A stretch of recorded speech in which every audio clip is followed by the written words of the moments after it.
নমস্কার বন্ধুরা, school service কমিশনের গ্রুপ সি এবং D, WB, SSC, school service কমিশনের গ্রুপ সি এবং গ্রুপ ডি এর রিক্রুটমেন্ট হতে চলেছে। আগামী 3 নভেম্বর থেকে আপনারা ফর্ম ফিল আপ করতে পারবেন। তো গ্রুপ সি এবং গ্রুপ ডি এর যে রিটেন এক্সাম হবে সেখানে কিন্তু ম্যাথমেটিক্সের পার্ট কিন্তু অবশ্যই থাকবে। তো প্রথমে আমরা দেখে নেব যে গ্রুপ সি এবং গ্রুপ ডিতে পশ্চিমবঙ্গ স্কুল সার্ভিস কমিশনের যে গ্রুপ সি এবং গ্রুপ ডির যে গেজেটটা, সেই গেজেটটা একটু লক্ষ্য করি। তো এখানে দেখুন যে গেজেটে আছে লাইব্রেরিয়ান পদ আছে, তারপরে ক্লার্কের আছে, তারপরে আপনারা দেখতে পাবেন যে গ্রুপ ডি এর আছে এখানে 3টা। তো এর মধ্যে যে ক্লার্কের যে এক্সামটা হবে সেখানে কিন্তু মিনিমাম কোয়ালিফিকেশন আপনার মাধ্যমিক পাস লাগবে, আর গ্রুপ ডি যে পরীক্ষাটা হবে তার মিনিমাম কোয়ালিফিকেশন ক্লাস 8 পাস কিন্তু দরকার। তো যাই হোক, গ্রুপ সি এবং গ্রুপ ডি এর যে পরীক্ষাটা হতে চলেছে তার ফর্ম ফিল আপটা আগামী মাসের 3 তারিখ থেকে স্টার্ট হতে চলেছে। এর মধ্যে এই যে গেজেটটা আপনারা লক্ষ্য করুন, এই গেজেটে পরিষ্কারভাবে লেখা আছে যে গ্রুপ সি এবং গ্রুপ ডি এর জন্য যে পরীক্ষাটা হবে সেখানে কিন্তু 40, এই যে দেখুন ক্লার্কের জন্য যেটা গ্রুপ সি অর্থাৎ ক্লার্কের জন্য গ্রুপ সি, এখানে কিন্তু রিটেন এক্সাম আপনাদের 60 মার্ক হচ্ছে। তো 60 মার্ক রিটেন এক্সামের মধ্যে কিন্তু অবশ্যই ম্যাথ থাকবে। আর এর আগের বারেও যে পরীক্ষাটা হয়েছিল, লাস্ট যে গ্রুপ সি পরীক্ষা হয়েছিল, সেখানে কিন্তু 60 মার্কই ছিল। 60 মার্কের মধ্যে ম্যাথ ছিল 15 মার্ক। আর গ্রুপ ডি এর পরীক্ষাটা যে হয়েছিল লাস্ট, সেখানে কিন্তু ফুল মার্ক ছিল 45 এর মধ্যে 15 মার্ক ছিল ম্যাথ। কিন্তু এইবারে দেখুন এই যে পার্ট সি যেটা আছে, এবারে কিন্তু গ্রুপ ডির যে পরীক্ষাটা হচ্ছে সেখানে কিন্তু ফুল মার্ক থাকছে আপনার, গ্রুপ ডির যে পরীক্ষাটা হচ্ছে সেখানে ফুল মার্ক থাকছে 40 অর্থাৎ 40 মার্ক। তো 5 মার্ক কিন্তু রিটেন এক্সামে কমেছে। সেক্ষেত্রে হয়তো সিলেবাসে কিছুটা পরিবর্তন হতে পারে, কিন্তু এটুকু মেনে চলুন যে ম্যাথ কিন্তু থাকবে। ম্যাথ আপনাদের হয়তো আগের মতোই আবার 15 মার্ক থাকবে, হয়তো কোনো কিছুতে একটা কম হতে পারে। তো যা গ্রুপ সি এর কিন্তু সিলেবাসটা চেঞ্জ হচ্ছে না, এটা আমরা ধরে নিতেই পারি। তো গ্রুপ সি এর কি সিলেবাসটা ছিল? গ্রুপ সি এর সিলেবাসটা ছিল যে 15 মার্ক জেনারেল নলেজ ছিল আপনার 15 মার্ক। তারপরে কারেন্ট অ্যাফেয়ার্স ছিল 15 মার্ক, জেনারেল নলেজ ছিল 15 মার্ক, জেনারেল ইংলিশ ছিল 15 মার্ক, আর অ্যারিথমেটিক বা পাটিগণিতের, এই যে পাটিগণিতের 15 মার্ক। তো এই যে 15 মার্কটা ছিল, এটা কিন্তু এইবারও থাকবে। যেহেতু 60 মার্কই থাকছে, চেঞ্জ হচ্ছে না, তাহলে আমরা ধরেই নিতে পারি, বা আমি তো 99% শিওর যে এই সিলেবাসটাই থাকছে, চেঞ্জ হচ্ছে না। যেহেতু কিছুদিন আগে এসএলএসটি পরীক্ষা হলো, এসএলএসটি পরীক্ষাতে কিন্তু সিলেবাস চেঞ্জ করা হয়নি, শুধু 55 মার্ক থেকে 60 মার্ক করা হয়েছে। তো এখানে তো 60 মার্ক যেহেতু এর আগের বারেও ছিল ক্লার্কের পরীক্ষায়, তাহলে এবারেও 60 মার্ক কিন্তু থাকছে। সেক্ষেত্রে হয়তো চেঞ্জ হবে না। তাহলে আমরা ধরে নিতে পারি যে general knowledge 15 mark, current affairs 15 mark, general English 15 mark, আর অ্যারিথমেটিক অর্থাৎ পাটিগণিত 15 মার্ক থাকবে। আমি এর আগে 2টো ভিডিও আপলোড করেছি, একটা ওয়েস্ট বেঙ্গল পুলিশের এসআইয়ের পরীক্ষার, এবং একটা এর আগের আপার প্রাইমারি পরীক্ষার যে ম্যাথ অ্যান্ড সায়েন্স পার্টটা আছে সেটা নিয়ে আলোচনা করেছিলাম। 2016 সালে যে পরীক্ষাটা হয়েছিল, পরবর্তীতে যারা আপার প্রাইমারি পরীক্ষা দেবেন, সম্ভবত নভেম্বর-ডিসেম্বর মাসে বিজ্ঞাপন বেরোতে চলেছে। তো সেক্ষেত্রেও কিন্তু আপনারা আমার সঙ্গে প্রিপারেশন করতে পারেন। আমি আপনাদের ম্যাথ এবং সায়েন্সটা পড়াবো ইউটিউবে সম্পূর্ণ বিনামূল্যে। তো যাই হোক, এবার গ্রুপ ডির ব্যাপারে আসছি। তো গ্রুপ ডির ক্ষেত্রেও কিন্তু গ্রুপ ডির ক্ষেত্রে এর আগের বার যেটা ছিল সেটা ছিল 15, আর 15 মার্ক ছিল জেনারেল নলেজ। আর কারেন্ট অ্যাফেয়ার্স ছিল 15 মার্ক, এরিথমেটিক্স 15 মার্ক। তার মানে পাটিগণিত এখানেও 15 মার্ক ছিল। আপনারা যদি একটু লক্ষ্য করেন ভালো মতো দেখতে পাবেন যে এখানে 45 মার্কস, কিন্তু এবার 40 মার্কস হচ্ছে, মানে 5 নাম্বার কমছে। তো 5 নাম্বার যদি কমে তাহলে খুব বেশি হলে হয়তো কারেন্ট অ্যাফেয়ার্সে এখান থেকে হয়তো 5 মার্ক কমতে পারে, কিন্তু ম্যাথে যে 15 মার্ক থাকবে এটা 99% আমি শিওর। এবার যদি এটাতে হেরফের করে তাহলে হয়তো 15 থেকে 12 হতে পারে, কিন্তু ধরে নেওয়া যাক যে থাকছে। কিন্তু সেক্ষেত্রে কিন্তু টপিকগুলো যেগুলো থাকবে, ম্যাথমেটিক্সের যে টপিকগুলো থাকবে সেগুলো কিন্তু প্রায় সেম থাকবে, চেঞ্জ হবে না। এবার এই দুটো সিলেবাস যদি লক্ষ্য করা যায় তাহলে প্রায় একই, প্রায়টা সম্পূর্ণ 100% কিন্তু একই সিলেবাস আছে। গ্রুপ সি এবং গ্রুপ ডি যে অ্যারিথমেটিক অর্থাৎ পাটিগণিতের যে পার্টটা তার কিন্তু 100% সিলেবাসটা একই, লক্ষ্য করলেই বোঝা যাবে। সেক্ষেত্রে যদি সিলেবাসটা লক্ষ্য করা যায় তাহলে আমরা দেখতে পাচ্ছি, এই যে লক্ষ্য করুন, তাহলে পাটিগণিতের যে পার্টটা সেই পাটিগণিতের পার্টে কিন্তু 15 মার্ক থাকছে আপনার, টোটাল মার্ক থাকছে 15, যার মধ্যে যাই হোক এটা গ্রুপ সি এবং গ্রুপ ডি এর, যার মধ্যে যে টপিকগুলো থাকছে সেগুলো হচ্ছে সিম্পলিফিকেশন বা সরলীকরণ, তারপরে থাকছে ডেসিমালস বা দশমিক সংখ্যা,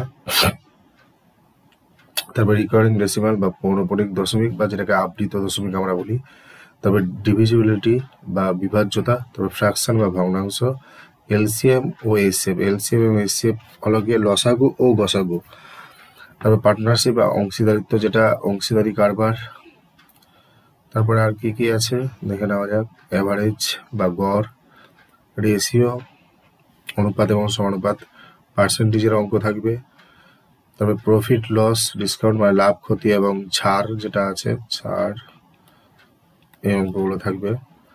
সরল সুদের অঙ্ক থাকবে সিম্পল ইন্টারেস্ট, তারপরে সময় এবং কাজের অঙ্কগুলো থাকবে, আর টাইম অ্যান্ড ডিস্টেন্স। এই 14টা অধ্যায় আপনাদের থাকছে।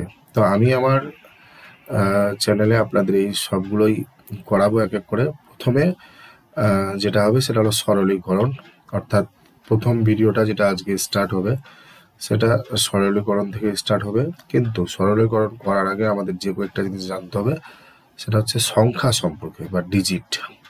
তো আমরা প্রথমে সরলীকরণ স্টার্ট করার আগে যে গুরুত্বপূর্ণ যে টপিকটা সেটা হচ্ছে সংখ্যা বা ডিজিট সম্পর্কে আমরা জেনে নেব। অঙ্ক ও সংখ্যা, ডিজিট আর নাম্বার। প্রথমে যেটা হচ্ছে অঙ্ক, অঙ্ককে বলা হয় ডিজিট, ইংরেজিতে বলা হয় ডিজিট, ডিজিট বা নাম্বার, অঙ্ক বা ডিজিট বা নাম্বার। তো অঙ্কের ক্ষেত্রে ম্যাথমেটিক্সের ক্ষেত্রে যতগুলো সংখ্যা আপনারা দেখতে পাবেন সেগুলো কিন্তু এই যে 0, 1, 2, 3, 4, 5, 6, 7, 8, 9 এই 10টা অঙ্ক দিয়েই কিন্তু বিভিন্ন সংখ্যাগুলো তৈরি করা হয়।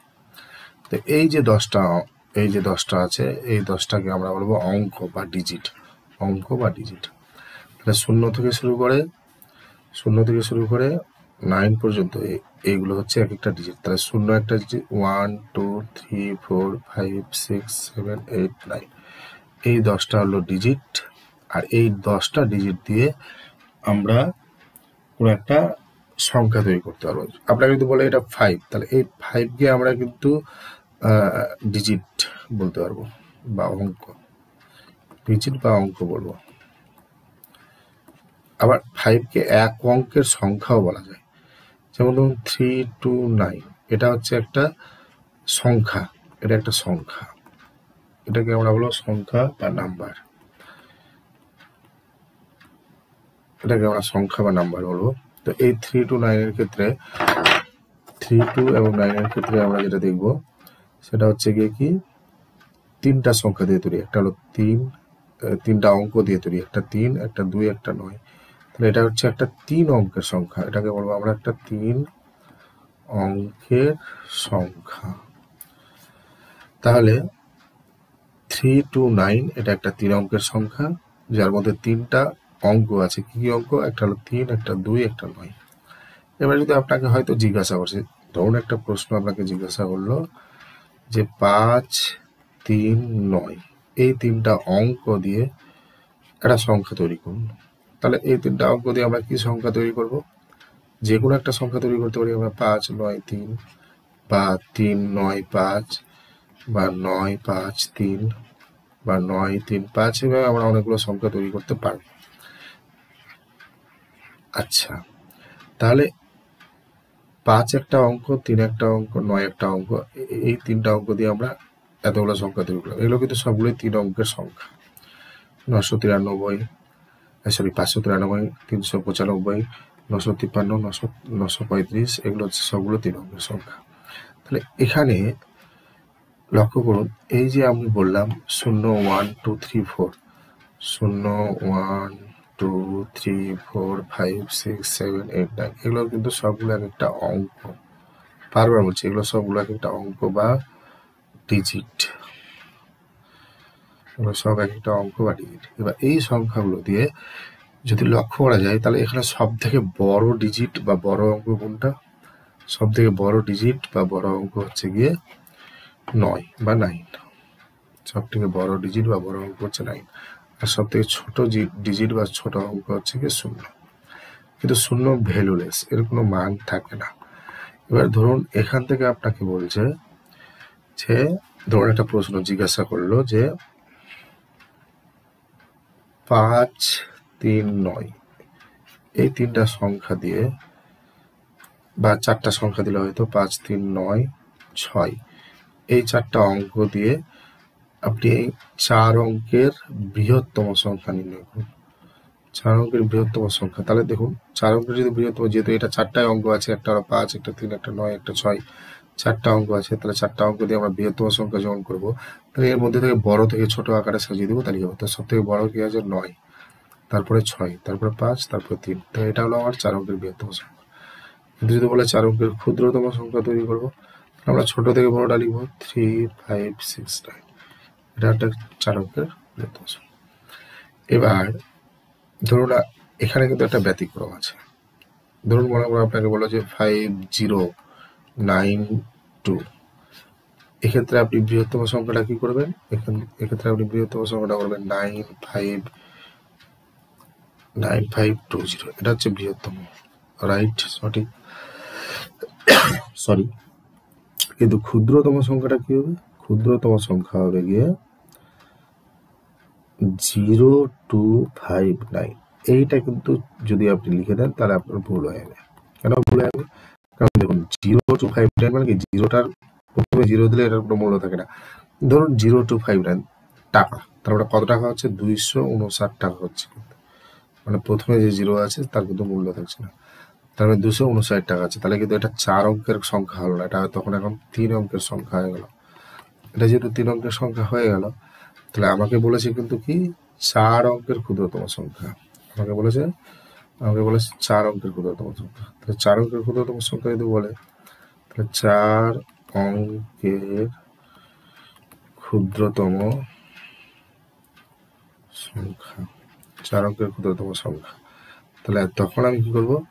শূন্যটাকে বাদ দিয়ে বাকি যে সংখ্যাগুলো আছে 5, 9, 2, এই 5, 9, 2 সংখ্যাগুলোর মধ্যে সব থেকে ছোট সংখ্যাটা প্রথমে নেব। 5, 9, 2 এর মধ্যে সব থেকে ছোট ডিজিট বা অঙ্কটা প্রথমে নেব। তাহলে 5, 9, 2 এর মধ্যে সব থেকে ছোট ডিজিট কোনটা আছে বা অঙ্ক আছে? সেটা হচ্ছে গিয়ে 2। তারপরেই বসাবো আমরা 0, তারপরে বসাবো 5, তারপরে 9। তাহলে এটাই হয়ে গেল আমাদের 2059। এটা হয়ে গেল আমাদের 4 অঙ্কের ক্ষুদ্রতম সংখ্যা।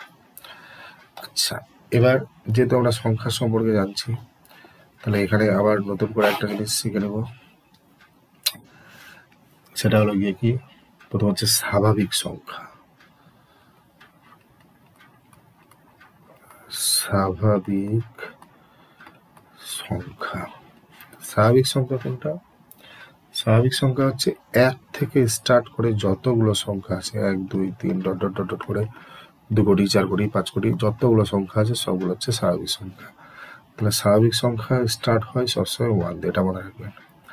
তারপরে নেক্সট যেটা আছে সেটা হচ্ছে গিয়ে অখণ্ড সংখ্যা। 2 নাম্বার, সেটা হচ্ছে অখণ্ড সংখ্যা। অখণ্ড সংখ্যা কোনটা? অখণ্ড সংখ্যা। অখণ্ড সংখ্যা হচ্ছে শূন্য থেকে স্টার্ট করে যতগুলো সংখ্যা আছে সবগুলো হচ্ছে গিয়ে অখণ্ড সংখ্যা। তারপরে 3 নাম্বার, সেটা হচ্ছে গিয়ে পূর্ণ সংখ্যা। পূর্ণ সংখ্যা কি? পূর্ণ সংখ্যা বলতে আমরা তো শূন্য থেকে স্টার্ট করে অখণ্ড সংখ্যা পাচ্ছি, এই যে 0, 1, 2, 3, 4 এগুলো আছে। তার আগে আবার দেখুন, এগুলো হচ্ছে সবগুলো পজিটিভ সংখ্যা, 1, 2, 3, 4, 5 এগুলো সব পজিটিভ সংখ্যা। তো এই পজিটিভ সংখ্যাগুলোর সঙ্গে আবার যদি নেগেটিভ সংখ্যাও জুড়ে দেওয়া যায়, অর্থাৎ -1, তার আগে কিন্তু আবার কি -2, -3, -4 এদিকে ডট চলতে থাকবে। তাহলে সকল ধনাত্মক এবং ঋণাত্মক সংখ্যাগুলো, অবশ্যই কিন্তু ধনাত্মক আর ঋণাত্মক পূর্ণ সংখ্যা, ধনাত্মক এবং ঋণাত্মক যে সংখ্যাগুলো আছে সেগুলো গোটা সংখ্যা, গোটা মানে ভাঙা সংখ্যা না, এই গোটা সংখ্যাগুলো মিলে, ধনাত্মক এবং ঋণাত্মক গোটা সংখ্যাগুলো মিলে তার সঙ্গে অবশ্যই শূন্য জয়েন করতে হবে, সেটা হচ্ছে গিয়ে পূর্ণ সংখ্যা। তাহলে কি বোঝা গেল? স্বাভাবিক সংখ্যা যেটা, সেটা 1 থেকে স্টার্ট করে পজিটিভ পর্যন্ত। অখণ্ড সংখ্যা কোনটা? অখণ্ড সংখ্যা হচ্ছে 0 থেকে স্টার্ট করে পজিটিভ পর্যন্ত। আর পূর্ণ সংখ্যা কি? পূর্ণ সংখ্যা হচ্ছে 0 থেকে পজিটিভ অবধি তো থাকবেই, আবার নেগেটিভ দিকে থাকবে। এক্ষেত্রে আমরা যদি সংখ্যা রেখা তৈরি করি, সংখ্যা রেখা তৈরি করলে আমাদের এইভাবে দেখাবে, মিডিলে থাকবে 0, এটা হলো +1, +2, +3, +4, +5, +6 ডট ডট আরো চলতে থাকবে এদিকে, -1, -2, -3, -4, -5, -6। তাহলে এই যে 1 থেকে স্টার্ট করে যে সংখ্যাগুলো হচ্ছে, সেই সংখ্যাগুলো হচ্ছে স্বাভাবিক সংখ্যা, স্বাভাবিক সংখ্যা। তারপর এই যে 0 থেকে স্টার্ট করে যে সংখ্যাগুলো, ধনাত্মক সংখ্যাগুলো হচ্ছে, সেটা হচ্ছে কি অখণ্ড সংখ্যা। আর 0-র সঙ্গে ধনাত্মক এবং ঋণাত্মক দুটোই জয়েন করে দিলে সেটা হয়ে যাচ্ছে পূর্ণ সংখ্যা। এবার মৌলিক সংখ্যা, গুরুত্বপূর্ণ জিনিস, মৌলিক সংখ্যা। আচ্ছা, আমরা যখন মৌলিক সংখ্যা বা যৌগিক সংখ্যা এগুলো আলোচনা করব, তখন কিন্তু অবশ্যই মৌলিক সংখ্যাকে ইংরেজিতে বলা হয় প্রাইম নাম্বার। প্রাইম নাম্বার, মৌলিক সংখ্যা ইংরেজিতে বলা হয় প্রাইম নাম্বার। আমরা যখন মৌলিক সংখ্যা বা যৌগিক সংখ্যা এগুলো আলোচনা করব, তখন কিন্তু অবশ্যই মনে রাখবে এগুলো কিন্তু সব ক্ষেত্রে ধনাত্মক সংখ্যাগুলো হবে, ধনাত্মক সংখ্যাগুলো হবে। তো 1 থেকে স্টার্ট করে 1, 2, 3, 4 যতগুলো স্বাভাবিক সংখ্যা আছে, অসংখ্য পর্যন্ত যতগুলো স্বাভাবিক সংখ্যা আছে, সবগুলো সংখ্যার মধ্যে আমরা মৌলিক সংখ্যা বা প্রাইম নাম্বার কাকে বলবো? তো যে সকল সংখ্যাকে আমরা 1 এবং সেই সংখ্যা দ্বারাই ভাগ করতে পারবো, তাকে আমরা মৌলিক সংখ্যা বলবো। যেমন ধরুন 2, 3, 5, 7, 11, 13, 17, 19 এই যে সংখ্যাগুলো আছে, এই সংখ্যাগুলোকে লক্ষ্য করবেন, শুধুমাত্র 1 দিয়ে ভাগ করা যাবে, 1 দিয়ে ভাগ করা যাবে, এবং ওই সংখ্যাটা, যে সংখ্যাটা আপনি ধরবেন 5 তো 5 দিয়ে ভাগ, 7 তো 7 দিয়ে ভাগ, 11 দিয়ে 11 দিয়ে ভাগ, এছাড়া আর অন্য কোনো সংখ্যা দিয়ে ভাগ করা যাবে না। যেমন 11কে ধরলাম আমি, তাহলে 11কে আমরা 1 দিয়ে ভাগ করতে পারবো আর 11 দিয়ে ভাগ করতে পারবো। 11কে আমরা 1 দিয়ে ভাগ করব, আবার 11 দিয়ে ভাগ করব। আর অন্য কোনো সংখ্যা দিয়ে ভাগ করুন, চেষ্টা করুন, পারবেন না। 3 দিয়ে ভাগ যাবে? যাবে না। 4 দিয়ে ভাগ যাবে? যাবে না। 5 দিয়ে ভাগ যাবে? যাবে না। তাহলে যে সকল সংখ্যাকে শুধুমাত্র 1 এবং সেই সংখ্যা দিয়ে ভাগ করা যাবে, তাদেরকে আমরা বলবো মৌলিক সংখ্যা। মৌলিক সংখ্যা। তাহলে মৌলিক সংখ্যাগুলো কোনগুলো? 1, 2, 3, সরি 1 তো হবে না, 1 কেন আমরা বলেছি, 1, 2, 3, 5, 7, 11, 13, 17, 19 এগুলো সব মৌলিক সংখ্যা। এগুলোকে লক্ষ্য করুন, 1 দিয়ে এবং সেই সংখ্যা দিয়ে ভাগ যাবে, এছাড়া অন্য কোনো সংখ্যা দিয়ে ভাগ যাবে না। নেক্সট যেটা আমরা দেখবো, সেটা হচ্ছে কি যৌগিক সংখ্যা। যৌগিক সংখ্যা বা কম্পাউন্ড নাম্বার বলা যায়। যৌগিক সংখ্যা বা কম্পাউন্ড নাম্বার বলা যায়। তাহলে যৌগিক সংখ্যা কারা? যৌগিক যৌগিক সংখ্যা বা কম্পাউন্ড নাম্বার। যৌগিক সংখ্যা কি? 1 দিয়ে ভাগ করা যাবে, ওই সংখ্যাটা দিয়ে ভাগ করা যাবে, এবং আরো অন্য সংখ্যা দিয়ে ভাগ করা যাবে, আরো অন্য সংখ্যা দিয়ে, যেমন 2 দিয়ে, 4 দিয়ে, 5 দিয়ে, যে কোনো সংখ্যা দিয়ে। যেমন ধরুন একটা সংখ্যা বলছি আমি আপনাকে, 15। তাহলে 15কে 1 দিয়ে ভাগ করা যাবে, হ্যাঁ যাবে। 15 দিয়ে ভাগ করা যাবে, হ্যাঁ যাবে। এই দুটো যদি হতো শুধুমাত্র, তাহলে মৌলিক সংখ্যা হতো। মানে 1 দিয়ে এবং ওই সংখ্যাটা দিয়ে যদি শুধু ভাগ হতো, তাহলে কিন্তু এটা মৌলিক সংখ্যা বলতাম। কিন্তু দেখুন 15কে তো 1 দিয়ে ভাগ যাচ্ছেই, আবার 15 দিয়ে যাচ্ছে, তার সঙ্গে আবার 3 দিয়েও 15কে ভাগ করা যাবে, 3 5 15।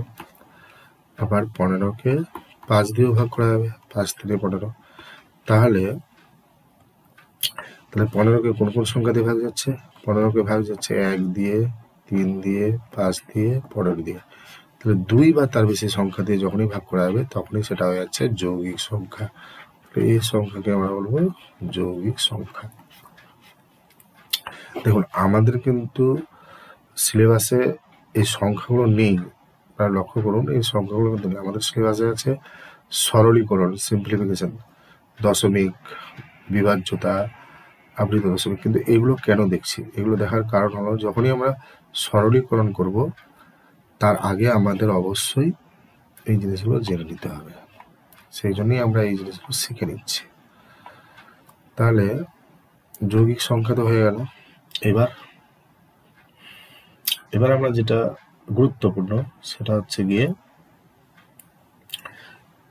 অনেক সময় এটা জিজ্ঞাসা করে, কি জিজ্ঞাসা করে, যে 1 থেকে 50 পর্যন্ত কতগুলো মৌলিক সংখ্যা আছে? 1 থেকে 50 পর্যন্ত কতগুলো মৌলিক সংখ্যা আছে? এগুলো কিন্তু ভেরি ভেরি ইম্পর্টেন্ট, পরীক্ষায় খুব আসে, চাকরি পরীক্ষার জন্য খুব আসে। তাহলে 1 থেকে 50 পর্যন্ত মৌলিক সংখ্যা মনে রাখবেন আপনারা 15টি। 1 থেকে 50 পর্যন্ত মৌলিক সংখ্যা আছে 15টি। কি কি? 2 3 5 7 11 13 17 19 23 29 31 37 31 37 41 43 47। দেখুন 1 2 3 4 5 6 7 8 9 10 11 12 13 14 15। তাহলে 1 থেকে 50 পর্যন্ত মৌলিক সংখ্যা হচ্ছে 15টি। 1 থেকে 50 পর্যন্ত মৌলিক সংখ্যা কতগুলো হচ্ছে? 15টি। নেক্সট, অনেক সময় এটাও জিজ্ঞাসা করতে পারে যে 51 থেকে 100 পর্যন্ত কতগুলো মৌলিক সংখ্যা আছে? আমরা মোটামুটি 200 পর্যন্ত জেনে নেব, তাহলে কাজে দিবে। 51 থেকে 100 পর্যন্ত মৌলিক সংখ্যা কতগুলো আছে? তাহলে উত্তর হবে 10টি। উত্তর হবে কটি? 10টি। মনে রাখবেন 10টি। কি কি সংখ্যা? 53 59 53 59 61 67 71 67 71 73 79 83 89 97। বলেন 1 2 3 4 5 6 7 8 9 10। তাহলে 51 থেকে 100 পর্যন্ত হচ্ছে মৌলিক সংখ্যা 10টি। নেক্সট, আমি প্রথমে বলেছিলাম যে আমরা 200 পর্যন্ত দেখে নিব। তাহলে এবার 101 থেকে 150 পর্যন্ত কতগুলো মৌলিক সংখ্যা আছে?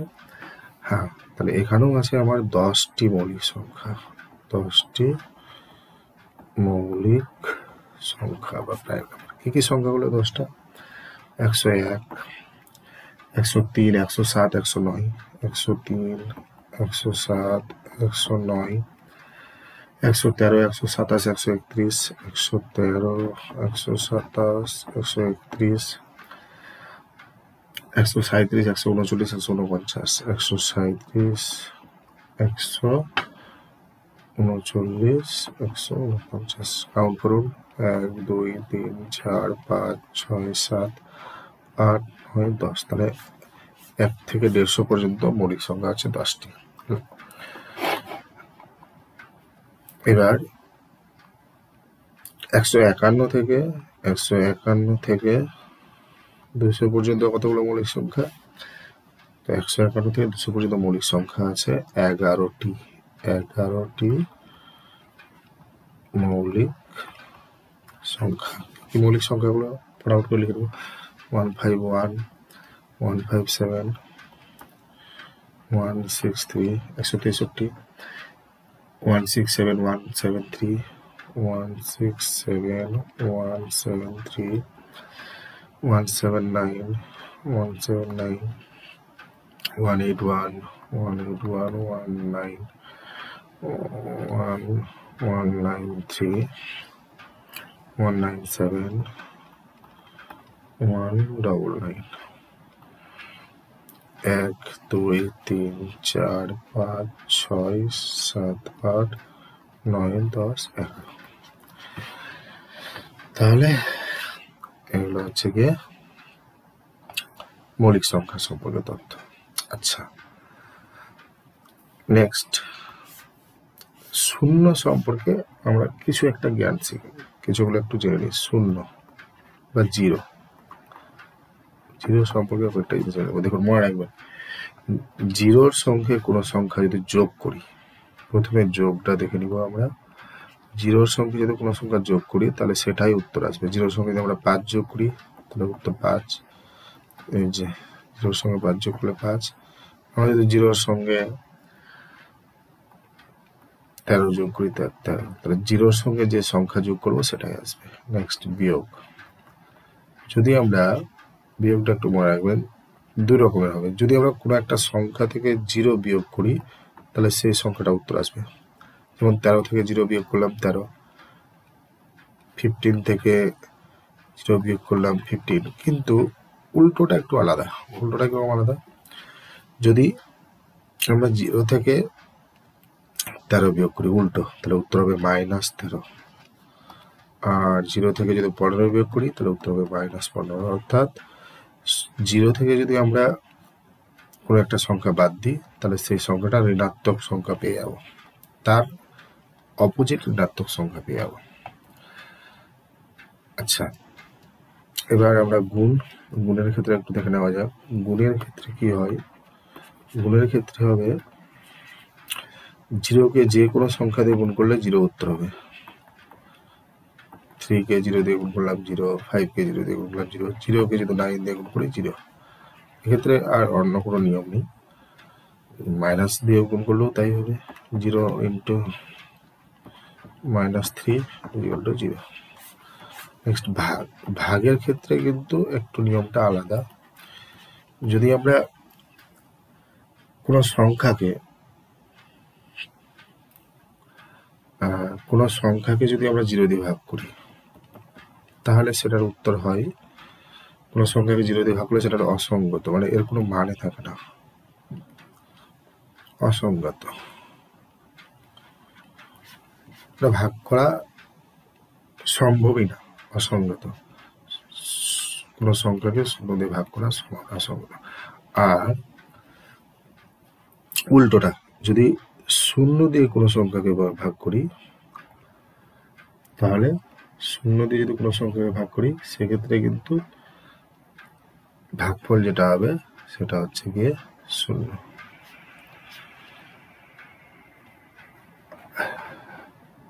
সরি, এটা অসঙ্গত হবে না, এটা একটু ভুল হয়ে গেল, এক্সট্রিমলি সরি, দুঃখিত। এটা অসঙ্গত হবে না, এটা হবে অসীম।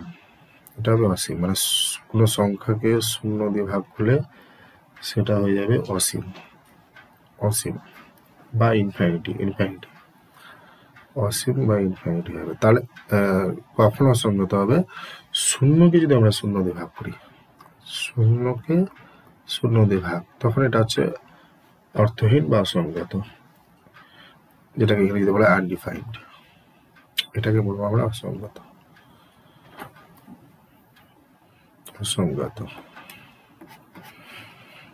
নেক্সট, কোনো একটা সংখ্যার উপরে পাওয়ার বা ঘাত, কোনো একটা সংখ্যা, যে কোনো সংখ্যা আপনি ধরেন, ঘাত বা পাওয়ার। যেমন ধরুন 5-এর স্কোয়ার মানে 25, 6-এর স্কোয়ার 36। সেক্ষেত্রে যদি কোনো একটা সংখ্যার উপরে ঘাত শূন্য থাকে, যেহেতু আমি শূন্যের ব্যাপারে আলোচনা করছি, তাহলে তার উত্তর হবে 1। 17-এর উপরে শূন্য 1, 100-র উপরে শূন্য 1। তাহলে কোনো সংখ্যার পাওয়ার 0, সরি, তার মান হবে 1।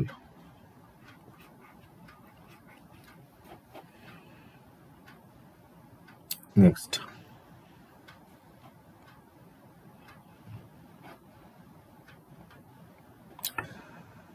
আমাদের যে গুরুত্বপূর্ণ টপিক, অর্থাৎ গ্রুপ সি এবং ডি এর যে সিলেবাসটা, সেই সিলেবাসে যে অ্যারিথমেটিক বা পাটিগণিতের পাঠগুলো আছে, তার যে প্রথম অধ্যায়টা, যেটা বললাম আমি একটু আগে, যে এটা স্টার্ট করব সরলীকরণ। তার আগে যেটুকু ডিজিট বা সংখ্যা, মৌলিক সংখ্যা, যৌগিক সংখ্যা জানার দরকার ছিল, সেগুলো আমরা একটু জেনে নিলাম, তাহলে একটু সুবিধা হবে। এবার আমরা সরলীকরণ বা সিম্পলিফিকেশন এই অধ্যায়টা স্টার্ট করব। তো সরলীকরণ বা সিম্পলিফিকেশন স্টার্ট করার আগে এই যে সরলীকরণ বা সিম্পলিফিকেশন স্টার্ট করার আগে যে কয়েকটা জিনিস আমাদেরকে, বা যে সূত্রগুলো আমাদেরকে জানতে হবে, সেগুলো একটু আমরা দেখে নিব। তারপরে আমরা কয়েকটা উদাহরণ বা অঙ্কগুলো দিয়ে, আমরা বিভিন্ন উদাহরণগুলো এবং অঙ্কগুলো দিয়ে প্র্যাকটিস করব। তো প্রথমেই সরলীকরণ বা সিম্পলিফিকেশন। সরলীকরণ বা সিম্পলিফিকেশনের সরল অঙ্কগুলো করতে গেলে যে মেন সূত্রটা, সূত্রটাকে আমরা ছোটবেলা থেকে পড়ে এসেছি। সেই সূত্রটা হলো, নিয়মটা হচ্ছে BODMAS, বদমাস। এটাকে অনেক সময় বাংলায় বদমাস উচ্চারণ করা হয় বাচ্চাদের বোঝানোর জন্য, বদমাস। তো বদমাস নিয়মটা কি? বদমাস নিয়মটা হচ্ছে বি থেকে হচ্ছে ব্র্যাকেট,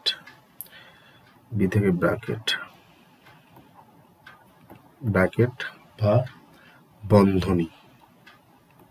প্রথমেই হবে, যে কোনো সরল অঙ্ক করতে গেলে আমরা প্রথমেই বন্ধনী বা ব্র্যাকেটের কাজ করব। তো বন্ধনীগুলো কি? যদি কোনো সংখ্যার উপরে, ধরুন 10 গুণ 5, তার উপরে এইভাবে একটা টান দেওয়া থাকবে, তাহলে এটাকে আমরা বলবো রেখা বন্ধনী। প্রথমেই হচ্ছে আমাদের রেখা বন্ধনী।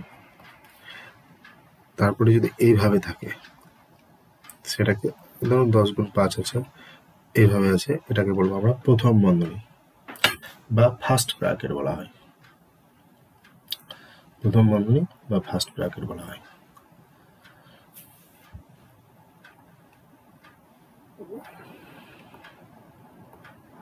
তারপরে এইভাবে যদি থাকে, ধরুন এইভাবে একটা সংখ্যা আছে, 10 গুণ 5, একই সংখ্যা দিয়ে বোঝাচ্ছে। এই যে বন্ধনীটা, এই বন্ধনীটাকে বলবো আমরা, এটা হচ্ছে রেখা বন্ধনী, এই বন্ধনীটাকে বলবো আমরা দ্বিতীয় বন্ধনী। আর আরেকটা আছে তৃতীয় বন্ধনী, অর্থাৎ থার্ড ব্র্যাকেট। এইভাবে থাকবে, ধরুন এখানে আছে 10 গুণ 5, তাহলে এটাকে বলবো আমরা তৃতীয় বন্ধনী বা থার্ড ব্র্যাকেট। তাহলে প্রথমে বদমাস যে নিয়মটা আছে, বদমাস নিয়মের প্রথমে যে এই বি কথাটার অর্থ হলো ব্র্যাকেট বা বন্ধনী। কটা বন্ধনী আছে? 4টা মোট। একটা হলো রেখা বন্ধনী, তারপরে প্রথম বন্ধনী, তারপরে দ্বিতীয় বন্ধনী, তারপরে তৃতীয় বন্ধনী।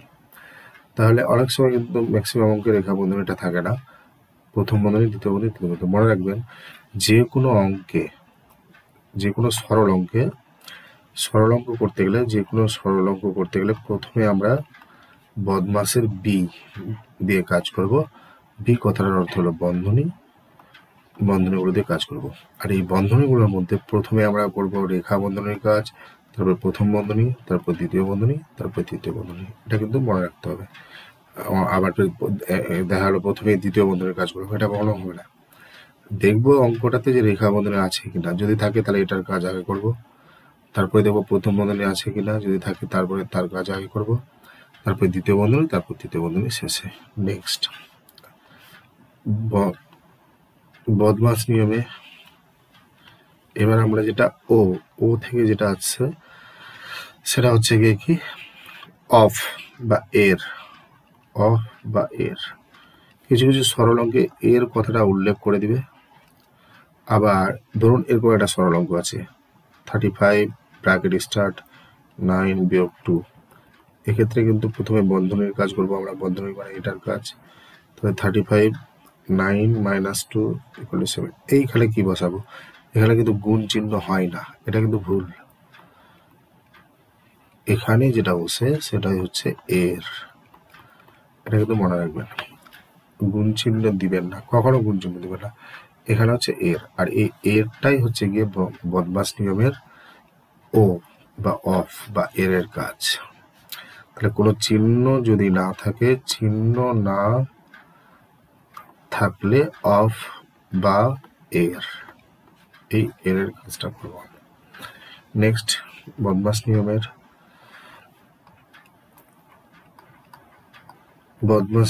নেক্সট যেটা আছে ডি। ডি এর অর্থ হলো ডিভিশন বা ভাগ করা, ভাগ।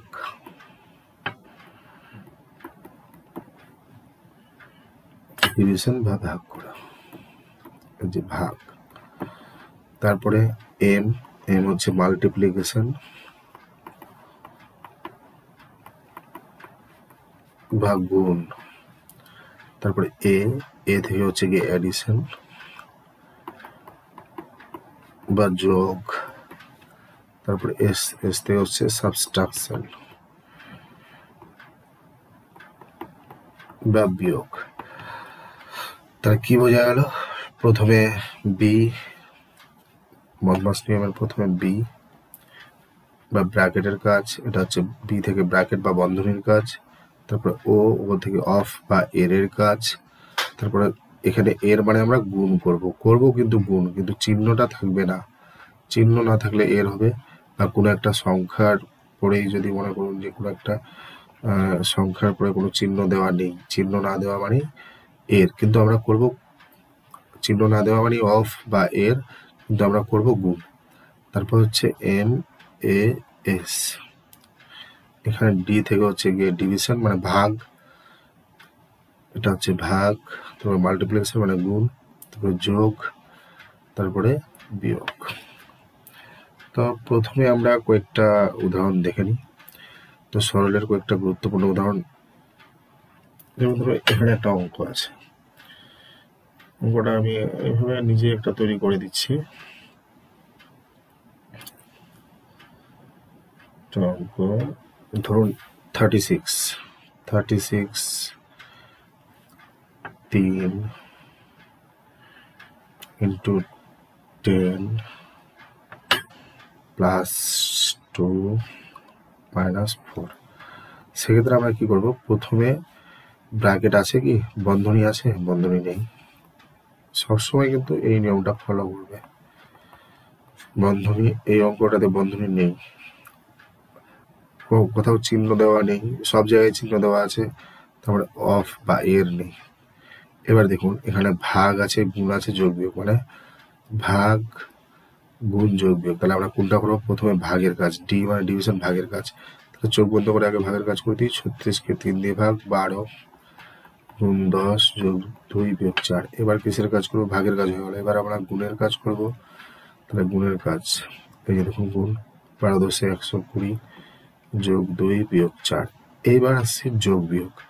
দেখুন যোগ বিয়োগের ক্ষেত্রে আমরা অল্টারনেট করতে পারি, আগে যোগের কাজ পরে বিয়োগের কাজ, বা আগে বিয়োগের কাজ পরে যোগের কাজ করতে পারি, অসুবিধা নেই। যেমন ধরুন এখানে এই অঙ্কটা আছে, এখানে আমি 120 আর 2 122 বিয়োগ 4। এবার 122 থেকে 4 মানে যোগের কাজটা আগে করে দিলাম, যোগের কাজটা আগে করার পরে বিয়োগের কাজ, তাহলে এটাকে বিয়োগ করলে 118। এটাও করতে পারি, অথবা আমি আলাদাভাবে করতে পারি। 120 থেকে 4 আগে বিয়োগ করে দিলাম, 120 থেকে 4 বাদ দিলে হবে 116, পরে আমি 2 যোগ করলাম 118, সেটাও হবে। তাহলে আমরা যোগ এবং বিয়োগের কাজটা অল্টারনেট করে করতে পারি, আগে বা পরে হিসেবে। একটা উদাহরণ দেখে নেব। আচ্ছা, এখানে একটা অঙ্ক আছে, ধরুন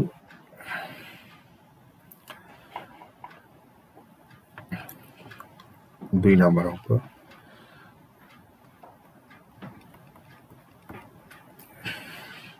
4 3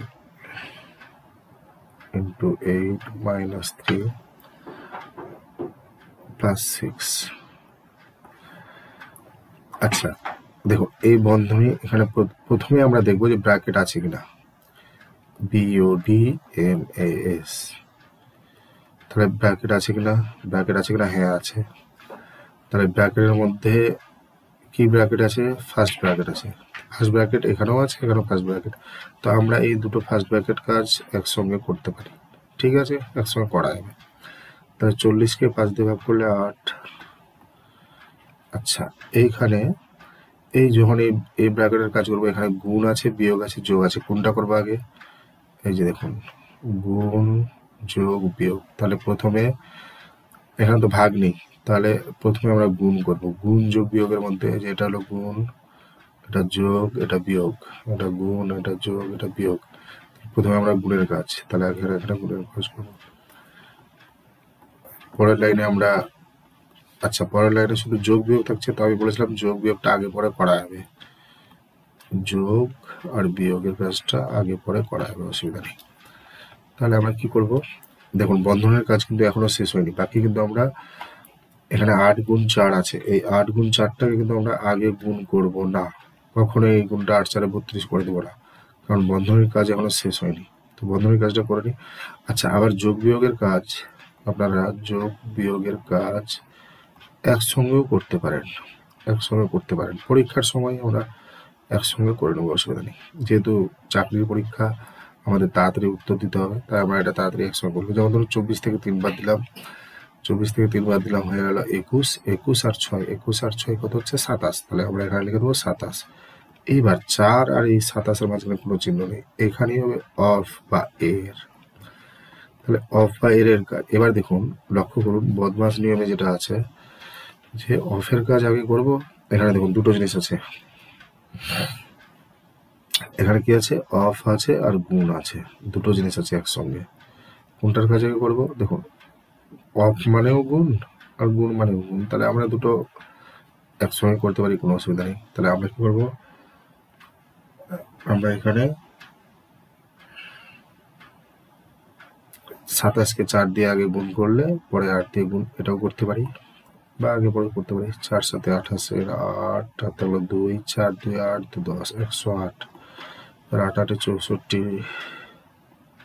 এটা হলো আমাদের উত্তর। নেক্সট আমরা 3 নম্বর অঙ্ক।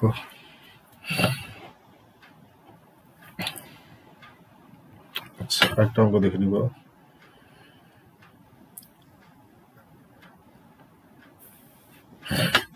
দেখুন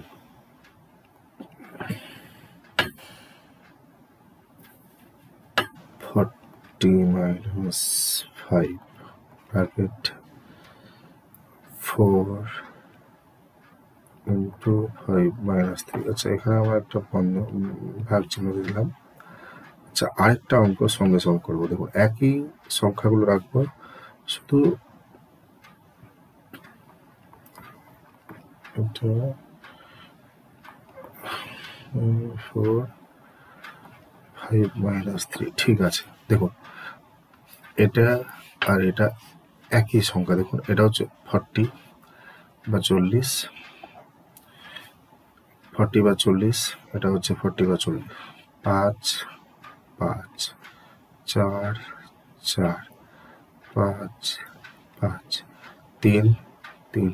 তাহলে দুটো সরল অঙ্কের ক্ষেত্রে কিন্তু সংখ্যাগুলো একই, কিন্তু দেখুন এখানে ভাগ আছে, এখানেও ভাগ আছে, এটাও ঠিক, এখানেও ভাগ, কিন্তু দেখুন পার্থক্যটা কোথায় আছে, এখানে এখানে গুণ চিহ্ন দেওয়া আছে, এখানে কোনো চিহ্ন দেওয়া নেই। দেখি তো দুটোর উত্তর কি হয়।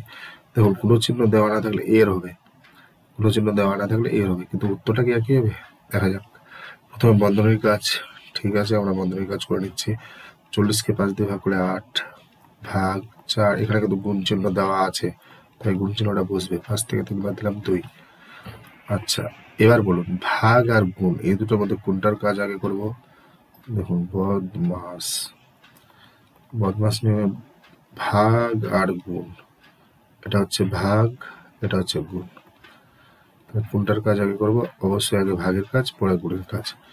তাহলে 8 আগে ভাগের কাজ, 8কে 4 দিয়ে ভাগ করলে 2 গুণ 2 4, উত্তর হচ্ছে 4। কিন্তু এই অঙ্কটাকে লক্ষ্য করুন, একই ব্যাপার, 40কে 5 দিয়ে ভাগ করে দিলাম, 8 ভাগ 4, 5 থেকে 3 বাদ দিলাম 2। এখানে কিন্তু কোনো চিহ্ন নেই, তাই এখানে এর বসবে বা অফ, যেটা লিখতে পারেন। এবার লক্ষ্য করুন, এখানে এর আছে আর ভাগ আছে, তাহলে কোনটার আগে করবে? এই যে অফ মানে হলো এর, এই যে এটা হচ্ছে এর, এটা হচ্ছে ভাগ, এটা এর আর এটা ভাগ, কোনটার কাজ আগে করবো? অবশ্যই এখানে কিন্তু আমরা এর কাজ আগে করবো। এর মানে হচ্ছে গুণ করব, তাহলে 8 ভাগ 4, 4 2 8। দেখুন এখানে 1 উত্তর হয়ে গেল, এখানে 4 উত্তর। পার্থক্যটা কি? পার্থক্য শুধু হলো এখানে গুণ চিহ্ন দেওয়া আছে, এখানে গুণ চিহ্ন দেওয়া নেই, তাতেই উত্তরটা আলাদা হয়ে গেল। এভাবে আমরা 3 4 হয়ে গেল।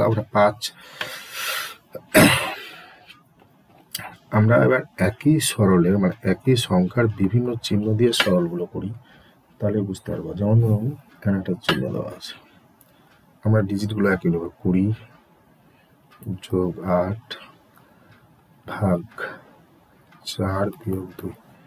এক্ষেত্রে আমরা প্রথমে বন্ধনীর কাজ, এই যে বন্ধনী, 20 যোগ 8 ভাগ 4 থেকে 2 বাদ দিলাম। এবার বলুন ভাগ আর যোগ, ভাগ আর যোগের মধ্যে কার কাজ আগে করব? একদম ঠিক, আগে ভাগের কাজ করব। তাহলে 8 থেকে 2 দিয়ে ভাগ করলে 4, এটার উত্তর হলো 24।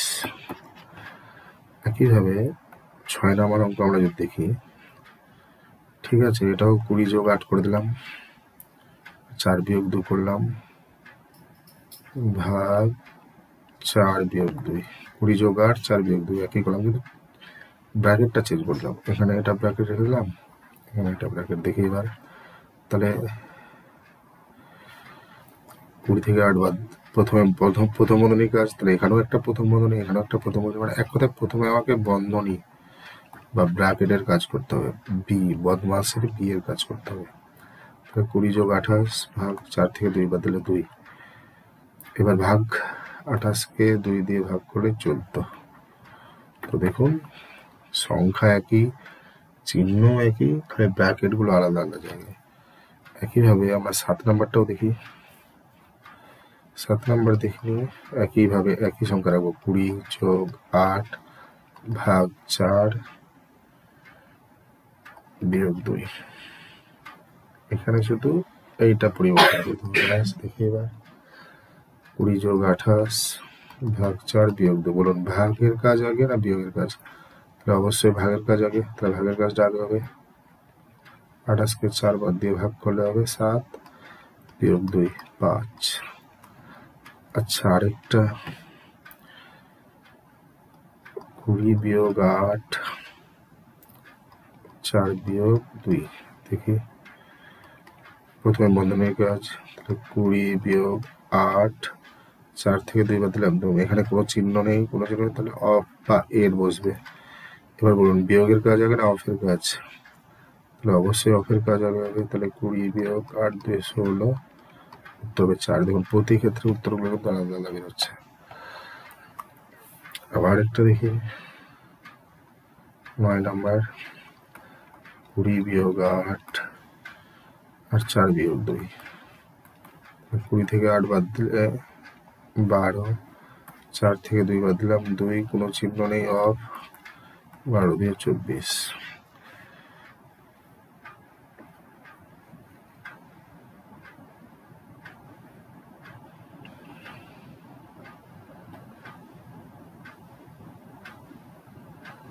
তাহলে একই সংখ্যা কিন্তু বন্ধনীগুলো আলাদা আলাদা দিয়ে উত্তর আলাদা পাওয়া যাচ্ছে।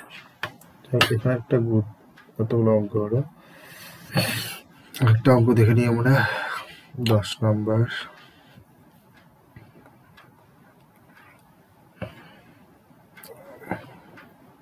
10 নম্বর অঙ্ক, 256 ভাগ 16 ভাগ 2, 18 ভাগ 9 2। আচ্ছা, যেহেতু এখানে উপরে টান দেওয়া আছে, মানে এই যে এটা হচ্ছে রেখা বন্ধনী, তাহলে রেখা বন্ধনী কাজ করবে। তো 256 ভাগ, প্রথমে আগে রেখা বন্ধনী দুটো এক জায়গায় আছে, একসঙ্গে করে নিব। তাহলে 16কে 2 দিয়ে ভাগ করে দিলে হবে 8 ভাগ, 18কে 9 দিয়ে ভাগ করলে হবে 2 গুণ 2। এবার দেখুন, এটা একটু মনে রাখবেন, কেন এই উদাহরণটা দিলাম, কারণ আছে। এই উদাহরণটা দেওয়ার কারণ হলো এটাই যে যখন দেখবেন যে পরপর দুটো ভাগ আছে, আচ্ছা একটা একটু গুণ, দেখুন তো ভাগ আর গুণের মধ্যে আমরা অবশ্যই ভাগের কাজ আগে করব, কিন্তু এখানে দুটো ভাগ আছে, তাহলে কোনটা ভাগ আগে করবো, এই ভাগটা আগে করবো না এই ভাগটা আগে করবো? মনে রাখবে সবসময় যখন যদি পরপর দুটো ভাগ থাকে তাহলে আমরা প্রথম ভাগটা আগে করব, সবসময় মনে রাখবেন। যদি এই দ্বিতীয় ভাগটা আগে করি তাহলে কিন্তু ভুল উত্তর হয়ে যাবে, প্রথম ভাগটা আগে করবো। তাহলে 256কে 8 দিয়ে ভাগ, 8 3 24, 8 2 16 ভাগ 2 ভাগ 2। এবার আবার ভাগ গুণ, তাহলে আবার ভাগের কাজ আগে করবো, 16তে 32 গুণ 2, 16 দিয়ে 32। এটা মনে রাখবেন যে পরপর দুটো ভাগ থাকলে প্রথম ভাগের কাজটা আগে করব। নেক্সট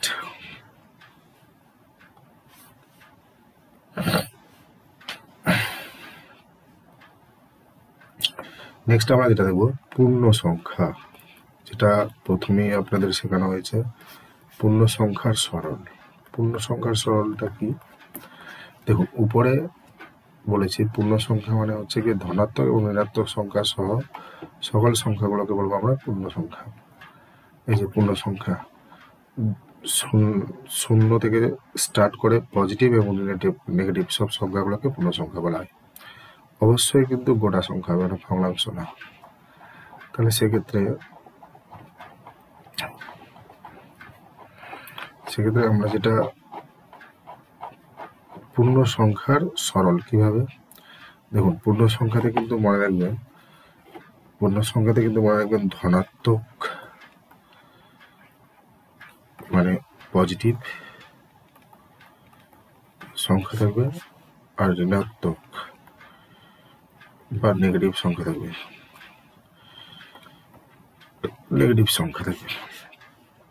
ধনাত্মক সংখ্যা কি সবগুলো প্লাস, বা আপনাকে যদি কোনো চিহ্ন না দেই তবু মনে করবো আমরা যে এগুলো প্লাস আছে, মানে এগুলো ধনাত্মক সংখ্যা। আর ঋণাত্মক সংখ্যার আগে দিকে অবশ্যই মাইনাস চিহ্ন দেওয়া থাকবে, এগুলো হচ্ছে ঋণাত্মক সংখ্যা। তাহলে পূর্ণ সংখ্যার সরলের মধ্যে আমরা যদি লক্ষ্য করি, যেমন ধরুন এখানে একটা সরল আছে, তার আগে আমরা যোগ বিয়োগগুলো শিখে নেব। যোগ এবং বিয়োগ, যোগ বিয়োগ কি? পূর্ণ সংখ্যার ক্ষেত্রে যোগ বিয়োগ কোনটা হবে? দেখুন পূর্ণ সংখ্যার ক্ষেত্রে অনেক সময় যোগ করতে দিলেও বিয়োগ হতে পারে, বিয়োগ। একটা মনে রাখবেন, যদি একই চিহ্ন থাকে, একই চিহ্ন থাকলে আমরা যোগ করব, এবং উত্তরে ওই চিহ্নটাই বসবে। যেমন ধরুন +5 +9, তাহলে আমরা এটা যোগ করে দেবো, তাহলে ওই চিহ্নটাই বসবে, 9 5 14, ওই চিহ্নটা পজিটিভই থাকবে। -6 -9, দুটো একই চিহ্ন, -6 -9 দুটো একই চিহ্ন, তাহলে যোগ করবো, 9 6 15, আর চিহ্ন এটাই থেকে যাবে মাইনাস। এটাকে একটু বোঝানোর জন্য বলা যায় যে মনে করুন আপনি 5 টাকা, আমি আপনাকে 5 টাকা দিলাম, আবার কিছুক্ষণ পরে 9 টাকা দিলাম, তার মানে কি আপনি প্রথমে 5 টাকা পেলেন, পরে 9 টাকা পেলেন, তাহলে মোট আপনি 14 টাকা পেলেন, তার মানে আপনার 14 টাকা পজিটিভ হলো। আবার মনে করুন যে আপনি কোনো এক ব্যক্তিকে 6 টাকা প্রথমে দিলেন আর পরে 9 টাকা দিলেন, তাহলে মোট কত টাকা দিলেন ব্যক্তিটাকে? 15 টাকা। তাহলে এখানে আপনার লস কত হলো? প্রথমে 6 গেল, তারপর 9 টাকা গেল, তাহলে মোট 15 টাকা। তাহলে এইভাবে আমরা মনে রাখবো, যদি একই চিহ্ন হয় তাহলে যোগ করবেন, আর আলাদা চিহ্ন যদি থাকে, যোগ বিয়োগের ক্ষেত্রে এটা মনে রাখতে হবে, আলাদা চিহ্ন থাকলে বিয়োগ করবেন। এভাবে কিন্তু আপনাকে কেউ বলবে না, আলাদা চিহ্ন থাকলে আপনারা বিয়োগ করবেন, আলাদা চিহ্ন থাকলে বিয়োগ। আচ্ছা, আলাদা চিহ্ন থাকলে কি করবো? বিয়োগ। কিভাবে? মনে করুন এটা আছে -5 +7, ঠিক আছে, তাহলে বিয়োগ করে দেবো, 7 থেকে 5 বাদ দিলাম 2, -9 +2, দেখুন এটা মাইনাস এটা প্লাস, দুটো আলাদা চিহ্ন, একটা পজিটিভ একটা নেগেটিভ, দুটো আলাদা চিহ্ন তাহলে বিয়োগ করবো, তাহলে 9 থেকে 2 বাদ দিলাম 7। তারপরে মনে করুন -9 + 13, দুটো আলাদা চিহ্ন। তাহলে দুটো আলাদা চিহ্ন বিয়োগ করবো। 9 সবসময় বিয়োগটা বড় থেকে ছোট করতে হবে। 13 থেকে 9 বাদ দিলে 9 4 13। আচ্ছা, মনে করুন এখানে আরেকটা সংখ্যা আছে যে +9 - 3। তাহলে আবার দেখুন দুটো আলাদা চিহ্ন, একটা প্লাস একটা মাইনাস, তাহলে বিয়োগ করবো। 9 থেকে 3 বাদ দিলাম 6। কিন্তু কিন্তু কিন্তু চিহ্নটা কি হবে? উত্তরের চিহ্নটা কি হবে? উত্তরের চিহ্নটা কি হবে এটা মনে রাখেন। দেখুন এই যে বিয়োগ করেছি কিনা, এই বিয়োগ করার সময় যেটা বড় সংখ্যা, এই যে 5 আর 7-এর মধ্যে বড় সংখ্যা কোনটা? 5 এবং 7-এর মধ্যে বড় সংখ্যা হচ্ছে 7। তাহলে 7-এর আগে দিকে যে চিহ্নটা থাকছে সেটাই হবে আমাদের উত্তরের চিহ্ন। তাহলে এটা হবে +2। আচ্ছা, এখানে 9 এবং 2-এর মধ্যে বড় কোনটা? 9 এবং 2-এর মধ্যে বড় হচ্ছে 9। তাহলে 9-এর সামনে কি চিহ্ন আছে? মাইনাস। তাহলে এখানে উত্তর হবে মাইনাস। আচ্ছা, এখানে 9 আর 13-এর মধ্যে বড় কে? 13। 13-এর সামনে কি আছে? প্লাস। তাহলে উত্তর হবে প্লাস। এখানে 9 আর 3-এর মধ্যে বড় কে? 9। তাহলে 9-এর সামনে কি চিহ্ন আছে? প্লাস। তাহলে প্লাস। তাহলে মনে রাখবেন, যদি একই চিহ্ন হয় দুটো, তাহলে যোগ করব। যোগের ক্ষেত্রে যেটা চিহ্ন আছে সেটাই বসবে, সেই চিহ্নটাই বসবে। আর আলাদা চিহ্ন হলে, ধরুন একটা পজিটিভ একটা নেগেটিভ, দুটো যদি আলাদা চিহ্ন থাকে সেক্ষেত্রে আমরা বিয়োগ করে দিব। আর বিয়োগের ক্ষেত্রে বড় সংখ্যার আগে যে চিহ্নটা আছে উত্তরে সেটা বসবে। এবার আমরা পূর্ণ সংখ্যার ক্ষেত্রে গুণ ও ভাগ এইটা করব। দেখুন গুণ ও ভাগের ক্ষেত্রে নিয়ম কি? নিয়ম শুধু এটুকু মনে রাখবেন, আর কিছুটা প্লাসে প্লাসে প্লাস, প্লাস মাইনাসে মাইনাস, মাইনাস প্লাসে মাইনাস, আর মাইনাস মাইনাসে প্লাস। দেখুন দুটো যদি একই চিহ্নের, এই যে দেখুন দুটো একই চিহ্নের যদি আমরা গুণ বা ভাগ করি তাহলে উত্তরটা কিন্তু পজিটিভ হবে। আর দুটো আলাদা চিহ্নে, যেমন ধরুন একটা প্লাস আছে এটা মাইনাস, দুটো আলাদা চিহ্নের যদি আমরা গুণ বা ভাগ করি সেক্ষেত্রে কিন্তু উত্তরটা নেগেটিভ হবে। তাহলে আর কিছু করার নাই। এবার অঙ্কগুলো দেখে নেওয়া যাক। যেমন ধরুন একটা সরল দিয়েছে 25 ডিভাইডেড বাই -3, ব্যাস। সরি, এটা তো হবে না, 27 করে দিলাম। তাহলে 27-কে 3 দিয়ে ভাগ, 3 9 27। এখানে কোনো চিহ্ন নেই মানে কি প্লাস, এখানে কি আছে? মাইনাস। তাহলে প্লাস মাইনাসে মাইনাস হয়ে গেল। ধরুন একটা সংখ্যা আছে -18 গুণ -2, তাহলে 18 2 36, মাইনাস মাইনাসে প্লাস। তাহলে ধরুন একটা সংখ্যা 3 নম্বর অঙ্ক, ধরুন একটা সংখ্যা আছে 5, আচ্ছা +5 -12। বলুন দুটো আলাদা চিহ্ন, তাহলে এটা কি যোগ হবে না বিয়োগ হবে? অবশ্যই এটা বিয়োগ হবে, কারণ দুটো যেহেতু আলাদা চিহ্ন। এখানে পরপর আছে আলাদা চিহ্ন, তাহলে বিয়োগ হবে। তাহলে 12 থেকে 5 বাদ দিলাম 7। বিয়োগের ক্ষেত্রে কোন চিহ্নটা বসবে? তাহলে এই যে এই দুটোর মধ্যে বড় সংখ্যা যেটা আছে তার আগের চিহ্ন। তাহলে এই দুটোর মধ্যে বড় হচ্ছে 12, 12-এর আগে কি চিহ্ন আছে? মাইনাস। তাহলে এখানে মাইনাস বসবে। তারপরে কিছুগুলো উদাহরণ আমরা দেখে নিব একটু তাড়াতাড়ি করে। যেমন ধরো এখানে একটা সংখ্যা আছে, আচ্ছা আমরা 1 2 থেকে স্টার্ট করছি আবার। -122 ডিভাইডেড বাই, শুধু 2 আছে প্লাস। দেখুন এখানে মাইনাস, এখানে প্লাস। গুণ বা ভাগের ক্ষেত্রে সবসময় মনে রাখবেন, আরেকবার বলছি, গুণ বা ভাগের ক্ষেত্রে চিহ্নে প্লাসে প্লাসে প্লাস, প্লাস মাইনাসে মাইনাস,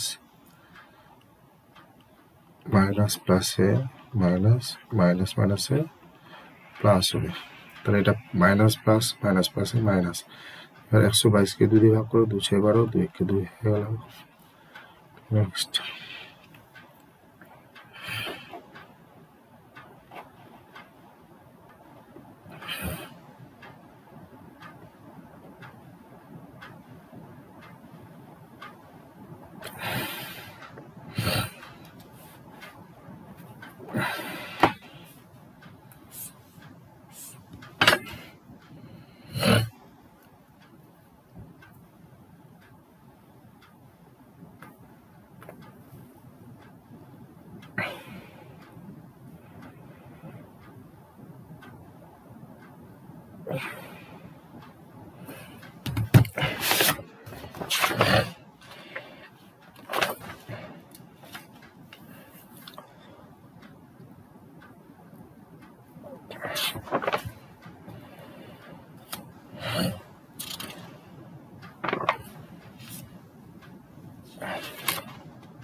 আচ্ছা, এই নেক্সট এই প্রশ্নটা একটু লক্ষ্য করবেন। এটা এবার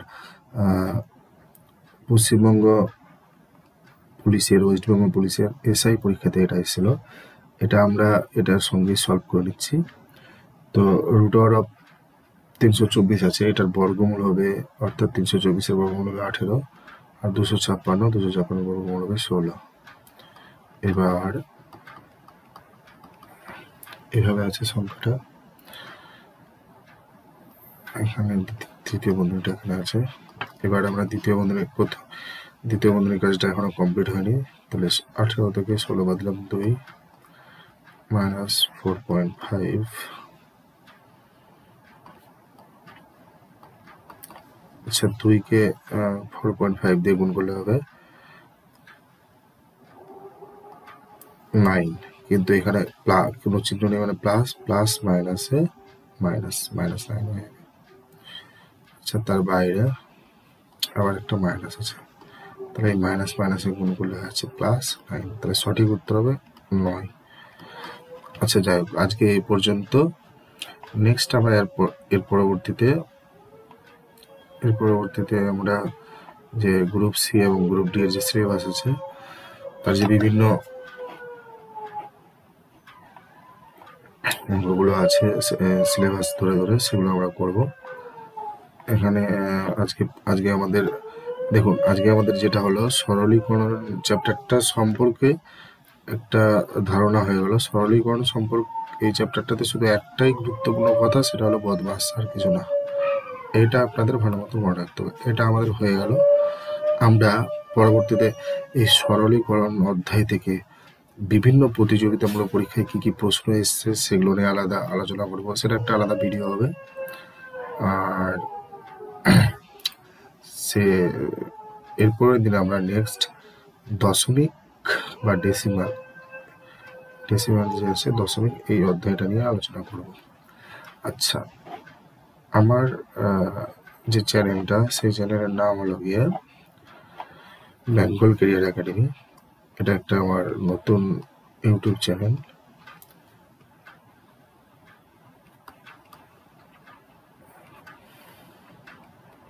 বেঙ্গল ক্যারিয়ার একাডেমি, আপনারা কাইন্ডলি একটু এই চ্যানেলটাকে সাবস্ক্রাইব করে দেবেন।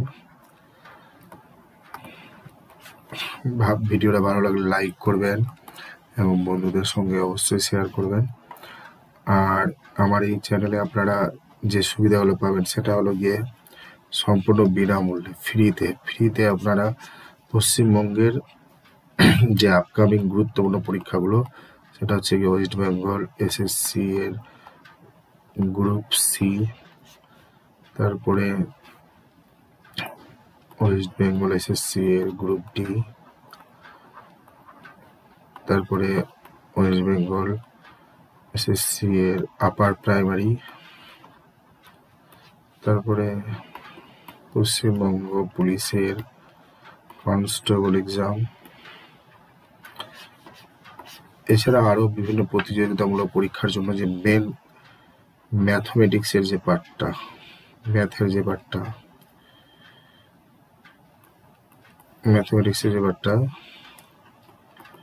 সেই পার্টটা করানো হবে।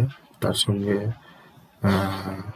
ফিজিক্স, কেমিস্ট্রির পার্টও করানো হবে, বায়োলজিরও পার্ট করানো হবে, এবং অবশ্যই যেটা বিভিন্ন প্রতিযোগিতামূলক পরীক্ষায় থাকে সেটা হচ্ছে